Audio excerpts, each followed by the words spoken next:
haddii waayaha iyo waqtigu kugu jiifsadeen oo aad guri cas laga hayaamay si xun u hawaartid, haddii maalmuhu kaa qalloocdeen oo aysan isugu kaa toosnayn sidii aad naawulaysay, haddii gabalku kuugu dumay kan shareeran oo madow badan, haddii aad tamar daran tahay oo culayska waayaha awgiis aadan tallaabo heedin karayn, haddii gabayraha dhaxanta kuu garaacayso si arxan daran, haddii aad sida mayeedhaanka aamuska ciirsatay ee aad isha ka mirigmirigsiinaysid, hadalkuna kaa xidhmay oo aad xujaysan tahay, intaasoo marxaladood oo wada mur iyo deebaaq ah haddii ay kugu wada kulmeen, waxaad ogaataa inaad ku sugan tahay harjadka nololeed ee uu miyuhu la kowsaday markii Eebbe abuuray.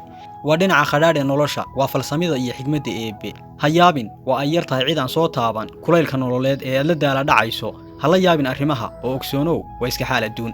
sideedaba dunidu ma ahan fursaddii nasashada iyo qabowga, ee waa dhimbiil dab ah oo dhinac ka ololaysa dhanka kalena ka qiiqaabaysa. ogobay marka aad malayso inaad ka baxday kurbadii ayay kugu soo laba kaclaysaa iyada oo laban laaban. markaasna waa inaad soo xasuusataa erayadii rajada ee Abwaan Xasan Ganay, rag naftiisa mooyee maaree dhibaatee mintido istiisii muhashana iska ilow. goortaasna waa inaad waayaha gurracan ee ku haysta qalbigaaga ku xasaysid, kadibna aad samirka iyo dulqaadka si badheedha ah u xambaaratid. liibaan iyo fudayd baan idin rajaynaya.